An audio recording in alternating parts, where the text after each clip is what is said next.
Assalamualaikum warahmatullahi wabarakatuh. Banyak orang yang meremehkan dan memandang sebelah mata tukang ojek. Tapi saya santai saja, karena hidup ini memang tidak pernah lepas dari komentar orang lain. Karena menurut saya, apapun pekerjaan dan profesi kita di dunia ini adalah mulia selama pekerjaan itu halal, dan termasuk sebagai tukang ojek.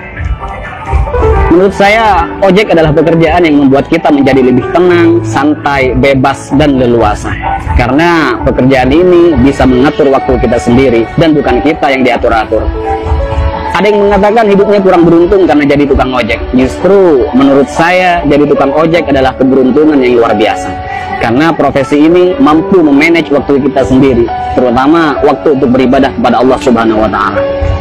Ketika menjelang waktu sholat, kita bisa mematikan aplikasi dulu untuk menjalankan kewajiban sholat tepat waktu dan bahkan berjamaah di masjid.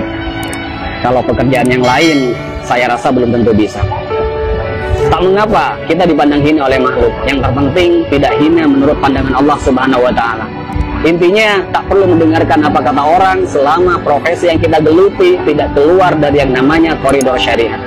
Syukuri seperti apapun keadaan dan kondisi kita, dan jangan selalu membandingkan dengan hidup orang lain, agar kita tidak menjadi orang yang kufur nikmat. Dan yang perlu diingat, apapun profesi kita, tetap harus Allah yang dijadikan prioritas dan tujuan utama. Karena Allah menciptakan kita, wa ma khalaqtul jinna wal insa illa liya'budun.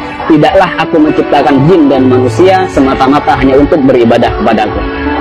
Maka apapun status kita, apapun profesi kita dan pekerjaan kita, dan apapun peran kita dalam hidup, niatkan semuanya untuk ibadah kepada Allah Subhanahu wa Ta'ala. Ada sedikit motivasi dari saya, semoga bermanfaat. Bismillahirrahmanirrahim. Banyak orang kaya gelisah dengan kekayaannya dan hitung-hitungan dalam bersedekah, bahkan bersifat pelit dan kikir. Banyak artis bercerai padahal pasangannya sempurna, kaya, ganteng, dan cantik. Banyak pejabat korupsi padahal puluhan juta gaji dari jabatannya. Banyak polisi yang tak mengayomi tapi malah memeras rakyat.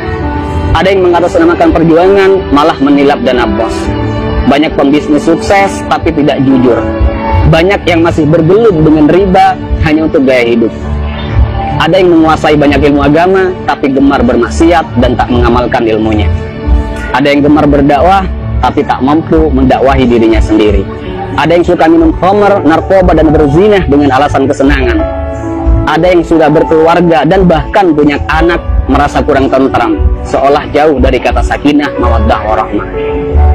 Ada atasan yang suka menyunat uang bawahannya. Ada seorang guru atau karyawan yang suka korupsi dan bahkan korupsi waktu. Ada yang punya proyek dan tidak jujur dengan proyeknya. Banyak dokter, perawat, dan bidan yang tidak lemah lembut, tidak jujur, dan bahkan terkadang tidak memanusiakan pasiennya. Ada yang sibuk mencari dunia sampai lupa pada Tuhannya dan lalai dalam sholatnya. Dan masih banyak lagi kasus-kasus yang tidak bisa saya sebutkan semuanya. Mari kita berpikir, kenapa mereka demikian? Karena dalam hidupnya bukan Allah yang mereka jadikan prioritas dan tujuan utama. Karena jika Allah yang mereka jadikan prioritas dan tujuan utama dalam hidupnya, maka sangat mustahil mereka berbuat demikian. Wa may yuhajir fi sabilillah yajid fil ardi muraghaman katsiran wa sa'a. Ayo kita berhijrah. Karena ketika kita berhijrah dan lalu Allah kita jadikan prioritas dan tujuan utama dalam hidup, maka Allah akan meluaskan rezeki dan kelapangan hati untuk kita.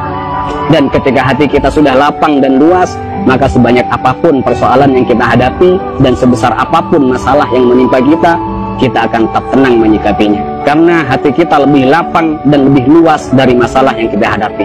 Tapi jika dalam hidup bukan Allah yang kita jadikan tujuan utama, maka hati kita akan sempit. Jadi sebanyak apapun harta kita, setinggi apapun pangkat dan popularitas kita, semua malah tak akan henti menggelisahkan dan bahkan membingungkan. Karena hati yang sempit tak akan pernah merasa cukup dan bahkan akan menjadikan kita sebagai budak dunia yang tak akan pernah ada puasnya. Jadi sekali lagi buat teman-teman, tak usah malu apapun profesi dan pekerjaan kita. Selama itu halal, semua adalah pekerjaan yang mulia.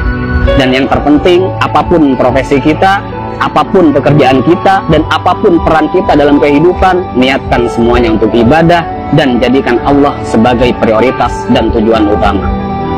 Dan jika kita galau, gelisah, sedih, gundah gulana, hati tidak tenang, maka perlu kita cek, pasti ada kesalahan dan maksiat yang kita lakukan. Dan sudah pasti kita meletakkan dunia di atas Tuhan. Dan juga saya pastikan hubungan kita dan Allah sudah tak lagi mesra. Jadi kesimpulannya, tolak ukur ketenangan dan kebahagiaan bukanlah kekayaan, bukan jabatan, dan bukan popularitas. Tapi tolak ukur ketenangan dan kebahagiaan adalah tergantung di mana letak Allah di hati kita. Assalamualaikum warahmatullahi wabarakatuh.